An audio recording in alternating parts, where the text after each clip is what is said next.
Iaitu konsep apa? Menjaga agama, menjaga harta, menjaga nyawa, menjaga apa lagi? 5 semua sekali tu. Nasab. Itu satu. Ada 5. Tapi sebenarnya dia guna bukannya konsep tu. Dia guna konsep apa? Konsep Mu'tazilah. Iaitu usulul khamsah. Yang pertama tauhid, yang kedua al-adl, islah wa aslah, al-manzilatu bainal manzilatain. Macam-macam lah. Maknanya ini adalah antaranya konsep Mu'tazilah. Bahkan lebih buruk daripada Mu'tazilah lagi. Pluralisme Mu'tazilah tak ngajar. Dah kita itulah. Ini juga kedapatan, kritikan begini juga kedapatan dalam Majlis Fatwa Kebangsaan pada tahun 2009. Ada keluar buku ya. Fatwa ini bersidang pada 2006.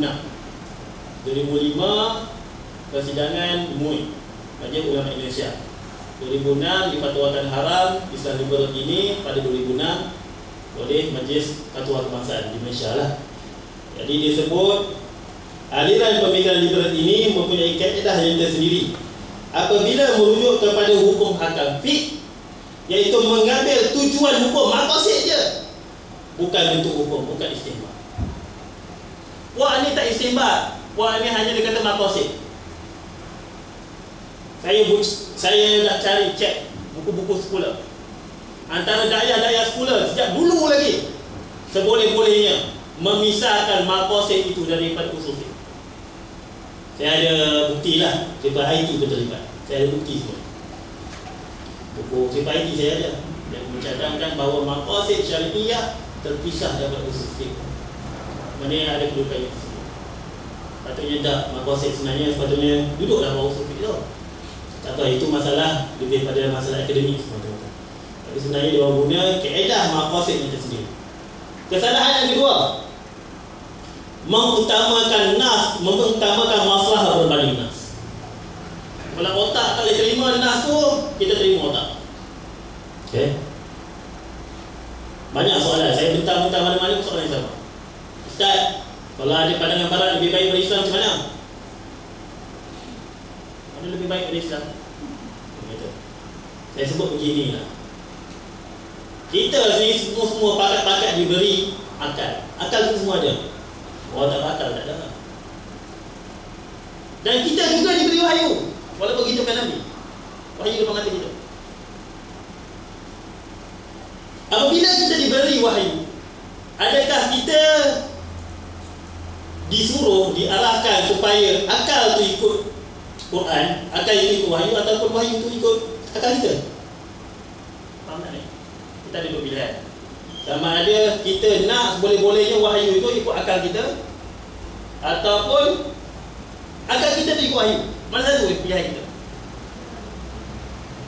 Sepatutnya akal tu kena ikut wahyu. Kalau bercanggah, kata no, tak payah. Ya, kalau boleh bertepatan, boleh elok, boleh diterima, kena pada Islam, boleh terima. Okey. Tapi mereka kata tak. Seboleh-bolehnya akal itu dikedepankan. Kritikan ini turut didapati dalam buku Khalid Muhammad membicarakan tentang Islam liberal. Juga disebut oleh Dr. Yusuf Al-Qaradawi, kaedah ini sebenarnya adalah kaedah yang digunakan oleh golongan-golongan sekular dan liberal. Kerana maqasid itu ada 3 ciri. Disebut 3 ciri. Tapi Dr. Yusuf Al-Qaradawi tak sebut 3 teori. Dia kata ada 3 cara, 3 kaedah. Saya sebut 3 je. Satu, tak guna langsung maqasid, tak terima langsung. Golongan-golongan ini dia katakan, ya, tak nak terima maqasid lah. Golongan salafiyah yang kuat. Okey, salafiyah ada banyak jenis tak? Ada yang diterima, ada tak? Yang kedua, golongan yang mengutamakan maqasid berbanding nas. So kalau dia kata puak ni liberal, puak ni sekular. Okey. Dan yang sepatutnya kita guna pakai adalah mengutamakan nas berbanding dengan maqasid sendiri. Jadi kita ada 3 pilihan. Puak-puak ni pilih yang kedua. Okey. Kalau kira buku-buku ni, dia orang terima yang kedua tu lah. Ketiga, meremeh-remehkan hukum akal Islam. Ini perangai dia sama dengan perangai Islam liberal. Saya cerita kan. Apa yang sama dengan Islam liberal buat ni? Pertama, dia mempertikaikan ulama berijtihad. Dia kata sama lah. Ini juga yang dipakai oleh Islam liberal di Indonesia. Pertikaikan ulama-ulama berijtihad, pertikaikan. Ulama berijtihad, pertikaikan. Mereka berijtihad boleh. Tak ulama ada berijtihad. Ulama berijtihad tak boleh. Dah pelik dah ni. Sepatutnya yang berijtihad tu ulama, tapi diorang pun nak berijtihad juga. Bila diorang berijtihad, dia kata boleh. Ulama berijtihad tak boleh. Dia kata ulama salah berijtihad. Aku betul berijtihad. Itu perangai-perangai mereka lah. Tak pernah nak menghormati orang. Yang kedua, mempertikaikan kewibawaan hukum hakam syariat. Dia kata Islam tu kalau tegak agama Islam tak selesai masalah. Bagi pandangan mereka. Ini juga pandangan-pandangan daripada Islam liberal. Aspek ketiga, dia kata kekuatan nas dalam bidang politik itu tak kuat. Tak boleh dipakai nas dalam politik. Sebab nas tu, sebabnya politik tu adalah bidang mutawatir kira. Pandangan ini turut saya kedapatan dalam pemikiran Malik bin Nabi, Rashid Ghannouchi, Dr. Zulkifli. Dia kata puak-puak dia kata itu bidang-bidang faraghat. Sebenarnya idea mengatakan bahawa dalam politik lain, dalam bidang ibadat lain ni, saya kedapatan perbincangan ini pernah berlaku sejak zaman kejatuhan Abbasiyah. Golongan-golongan pemikir-pemikir di kalangan golongan orang-orang pemikir-pemikir Kufiyin apa ni? Kufiyin. Menurut pandangan daripada Ibn Qayyim al-Jawziyah dalam kitab I'lamul Muwaqqi'in, dia kata pembahagian Islam, pembahagian antara siasat, dia kata pembahagian antara agama, mana ni? Dia kata balik siasat wal haqiqah wal tariqah wal aqd kullu zalika muslim. Saya sebut ni pembahagian cara-cara berhukum, cara-cara berpolitik terbahagi kepada syariat dan siasat. Ini kata-kata daripada Ibn Qayyim al-Jawziyah. Sebagaimana kata-kata mereka yang lain bahawa agama itu terbahagi pada syariat dan hakikat. Sama juga dengan pandangan-pandangan sebelum ni, dia kata ada golongan ahli falsafah membahagikan agama itu kepada akal dan nakal. Semua itu adalah pembahagian yang batil. Ini kata Ibn Qayyim al-Jawziyah. Zaman bila tu? 1200 Masihi. Sekarang ni berapa dah? Dah 800 tahun. Dah 800 tahun. Pandangan ini dia katakan, kata Ibn Qayyim al-Jawziyah, kullu zalika sepatutnya yang qasimu ila qismain. Sahih wa fasid. Yang lain itu semua batil, semuanya batil. Kullu zalika taqsimul batil. Semua itu pembahagian-pembahagian yang batil. Yang sepatutnya pembahagian ini memang dua, iaitu sahih dan fasid. Iaitu kena dengan Islam dan tak kena Islam, sepatutnya begitu. Bukan membahagikan Islam itu kepada agama dan politik. Ini tu disebut oleh ulama-ulama terdahulu. Pandangan inilah juga yang dia boleh diambil pakai oleh Cak Nur Nurul Majid. Dia katanya kita ni Islam ni bidang politik tak ada. Dia bagi dua tu. Belah sana ada, belah sana tak ada, sekolah. Jadi ada kritikan yang keempat lah, saya tak sebut tadi, mengenai teori negara Islam. Dia kata teori negara Islam, dia kata kalaulah negara Islam itu teokratik, dia tolak. Para ulama pun tolak. Antaranya Farid Nas, apa semuanya, Yusuf Qalawi pun tolak. Kita pun tolak lama dah. Dia tolakkan juga ada konsep negara Islam. Yang kedua adalah konsep negara Islam hukum, yang menjalankan hukum. Dan yang dia nak sebenarnya adalah negara Islam hanya nilai sahaja. Yang penting kali hati dia bersih. Dia nak tu je. Bagaimana dijalankan di Turki. Okay? Bagaimana dijalankan di Turki. Itu pandangan mereka. Jadi kalaulah dari segi menegakkan hukum,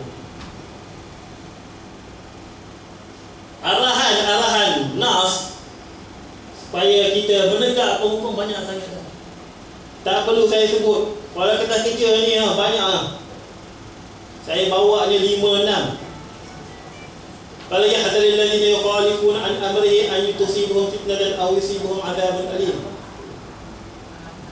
Maksudnya, oleh itu hendaklah mereka yang mengingkari perintahnya, mengingkari hukum hakamnya, tak laksana hukum hakamnya, beringat untuk berjaga-jaga. Jangan sampai ditimpa kepala bencana atau ditimpa alat seksa yang tidak terperi sakitnya. Quran ingatkan kita. Kalau kita tak dilaksanakan hukum hakam Islam, kita akan ditimpa fitnah. Banyak lagi. Antara yang apa hukmal jahiliyyah yaqul wa man ahsana min Allah hukman liqaumin yuqinun.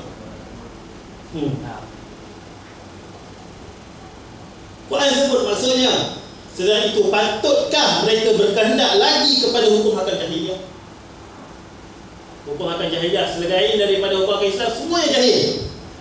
Padahal kepada orang-orang yang penuh keyakinan tidak ada sesiapa yang boleh membuat hukum yang lebih baik daripada Allah Subhanahu Wa Taala. Allah kata adalah hukum hakam yang paling baik adalah hukum hakam Islam. Tak payah sebutlah banyak. Boleh-bolehnya saya nak, sebenarnya saya minta pada pengajar semalam lagi saya minta. Supaya kertas kerja ni ada tangan semua orang. Tapi dia kata tak sempat. Yang dapat sempatnya 2 line je kan. 2 line tu pendek sangat, tak ada hujah. Ada juga hujah hujung-hujung tu. Antaranya saya buat hujung tu, bolehlah bawa balik, boleh-boleh balik rumah nanti. Saya bacakanlah ayat dalam surah Al-Ahzab.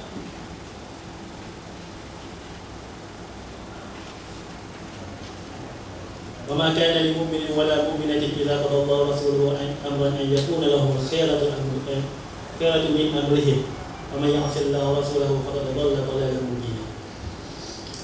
Dalam kertas tu hujung kali ada. Maksudnya, dan tidaklah seharusnya bagi orang-orang yang beriman, lelaki dan perempuan, apabila Allah dan Rasul menetapkan keputusan mengenai sesuatu perkara, tidak harus mereka mempunyai hak memilih ketetapan sendiri mengenai urusan mereka. Dan barang siapa yang tidak taat kepada hukum Allah dan Rasulnya, ayat tu sebut tu, tidak taat kepada hukum Allah dan Rasulnya, maka sesungguhnya ia telah sesat dengan kesesatan yang jelas. Sesat itu. Jadi kalau kira kan, mereka ni sebenarnya menentang hukum. Kalau tentang hukum jelas kufur. Seboleh-bolehnya kita berfikir balik. Ada idea sebegini di kalangan kita. Jadi itu sahaja pembentangan saya. Saya tak tahu sampai pukul berapa. Saya dah bentang 45 minit. Saya rasa dah 50 minit bentangan. Kali ini saya menyerahkan kepada orang ramai untuk soal jawab lah. Saya serahkan kepada pengurusi majlis.